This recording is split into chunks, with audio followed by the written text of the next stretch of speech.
All right, what's going on, everybody? We're going to be jumping into the first module here, which is going to be talking about desire. Now, depending on what you know about desire already, this is essentially my interpretation of it and how we take it and apply it to marketing. So, obviously, there's a lot of different ways to go about this, but just know this is the way that I've best understood it. And this video is going to be my attempt to share that with you and help you better understand essentially the driving force behind all of marketing. Okay, so let's go ahead and let's dive in. So, what is desire? Okay, let's go ahead and define this because obviously it's very important to define it. But basically, desire is the force that makes advertising work. Okay, you cannot create desire. Okay, it is something that just exists in the market. Okay, and desires, as you can see here, are defined as strong feelings of wants or needs or wishes. Okay, it's related to, as that sentence explains, basically what people want. Okay, what is it that people actually want? We have sometimes referred to desire as the angle behind your ad. So if you've heard, hey, what's the angle of this ad?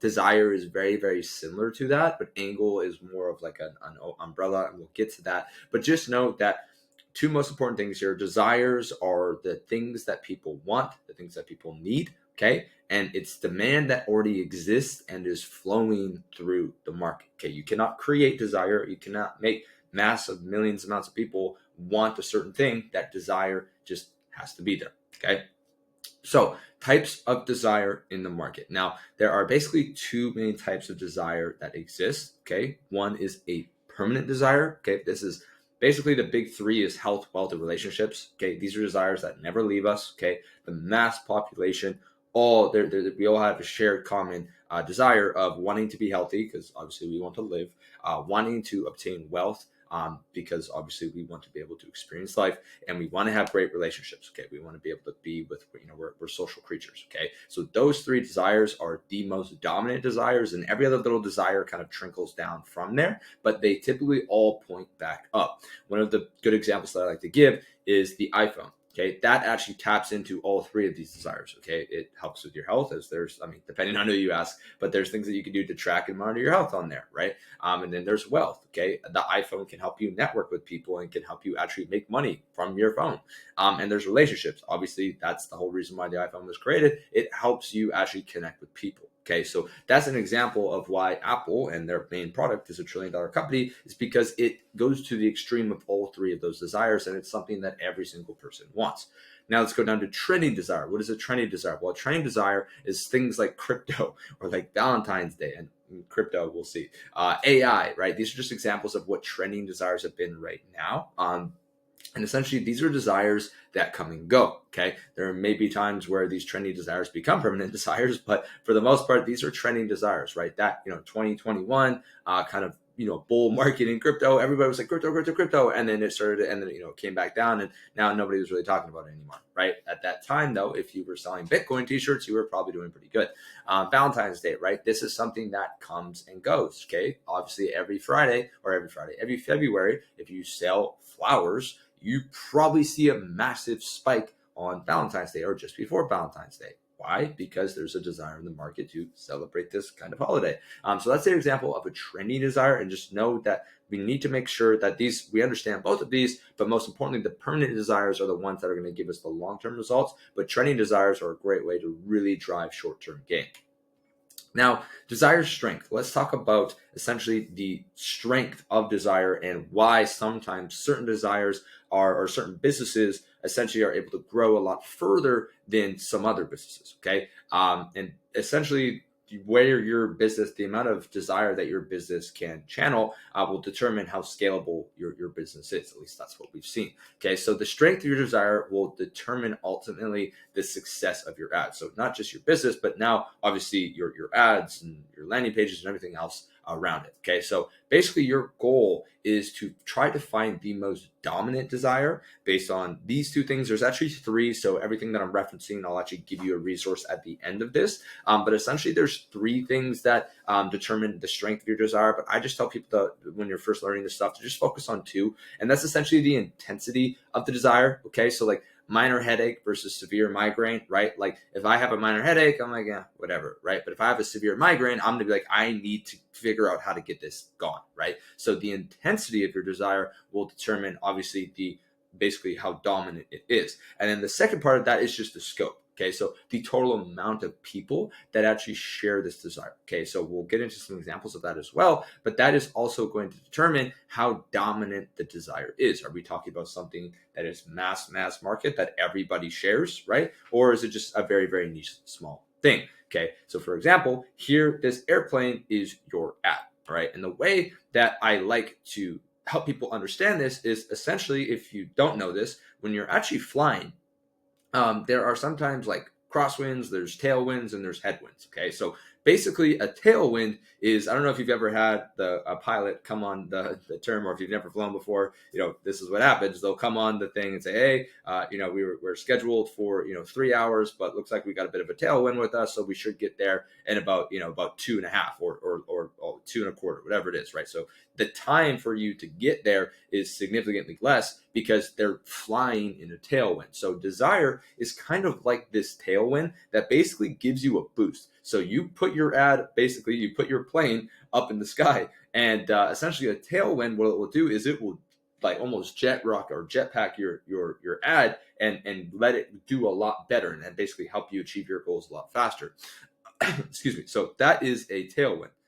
All right. Now, if we actually go into the next point here, which is basically weak or no desire, and we're flying into a headwind, this is the complete opposite of that. Okay. So obviously, if you're flying in a plane, just if you have a headwind, obviously you're still going to get to where you want to go, but it's just going to be a lot slower. So this is an instance where, again, the flight's supposed to take 3 hours, but now we're flying into a strong headwind.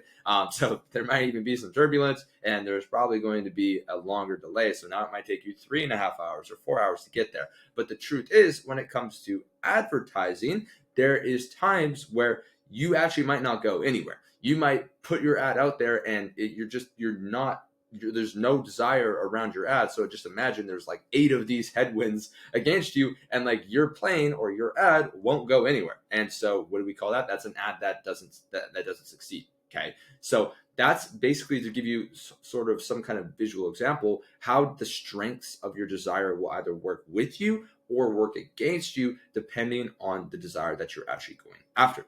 Now, if we take a look at another example here of all different types of desires, here's one just around the house space that will help you better understand this. So for example, the desire to have toned calves, kind of like, super niche. Everybody would probably, maybe want toned calves, but is that like the main reason why they work out? Like, probably not. That's just kind of like a side benefit. So if you were to put up an ad talking about how your product helps you tone your calves, there's definitely probably some people in the market that are looking for toned calves, like the Hermosis of the world. But that's probably it, right? Where if we compared that to desire number 2 over here, which is gain more muscle, that is obviously a way bigger market of people that want to gain more muscle. Okay. So we're now getting an extra boost from the tailwind here that is helping us get to our end outcome, right? Obviously help us find that winning ad. So we're actually entering a market with more desire. And then if we go to desire number 3 of get a 6-pack, that is definitely a lot larger than gain more muscle, right? A lot of people just want to have, like, they just want to look good. Maybe they don't want to be big and muscly like, Ronnie Coleman, but they want to have a 6-pack. They want to look fit, right? So that's a bigger, stronger desire. And then if we go to the desire number 4 here, which is just to have a healthy physique and just like be healthy, as you can imagine, that's going to probably be the strongest desire. And if you could find a way for your ad to fit and to attend to that desire, that's obviously going to be a much more powerful, much more successful ad. So this is just an example that hopefully gives you a better idea. So when you're looking at your product, how does my product attend to all these different desires? And am I maybe going after a desire that is super small and super niche, or am I going after a desire that is massive, right? Obviously going after a desire that's a lot bigger is going to take a lot more skill, and you're going to have to speak to the market in a lot better way, because obviously everybody's going to be trying to go after a lot of these bigger desires. So sometimes it makes sense to start smaller and go after smaller desires, but just know this is essentially an example of how the strength of your desire will actually work. Now, one example that I actually want to give you is something that happened with a client of ours that sells skate cut resistant gear. Okay. And this is essentially how desire changed the entire business of one of our clients. And when this actually happened, it really helped me understand, like, oh, wow, that is what desire is. Okay. It's the same as, on Black Friday. It's like, why are my sales up massively on Black Friday? compared to January 4th? Well, because there's just a lot more desire in the market to, purchase and spend money, right? So if we actually take a look at this here, you can see on October 28th, we were scaling this client pretty well. Okay. We were doing about ten to $15,000 a day, spending about $2,000 a day on ads, and the client was actually doing very, very good. Now, if we actually fast forward to October 29th, this is one single day. This client, we went from being able to spend $1,800 to $5,500 at a 36x MER, and we did over $200,000 in sales, right? What happened? What changed? Did we launch a sale? Did we just double our ad spend? Did we, drop a new product? What happened? Nothing changed other than what was going on in the market. Now, it's a very unfortunate story, but for example, in this market, there was actually a hockey player that had passed away from a skate cut. Okay. Very serious incident that scared a lot of people. And the entire market finally was realizing, like, oh my goodness, like, myself or my child could get severely injured or potentially pass away from a skate cut. And so that just made a massive amount of influx for this market and for of desire for products that can protect either people themselves or their children from skate cuts. And so what happens? Well, people start searching and looking up and talking about it, and next thing you know, our ads are being served and Google searches are being our Google searches are happening, and our client's brand is popping up, and we were able to basically scale to this. I mean, it was insane. Like I got online and I had to double check the store because I thought something was wrong. And the only thing that had changed was the desire. Okay. There was now an excessive amount of, the scope of people and the intensity, right? Remember that slide where I talked about the minor headache versus the massive migraine. There was now a massive amount of desire for people to get this product. Okay. So that is the power of desire. And obviously the goal is to tap into desires like that with your creative strategy, which we're going to get to. But just to give you an example for anybody who's like, I don't believe in it's a fugazi. It doesn't really exist.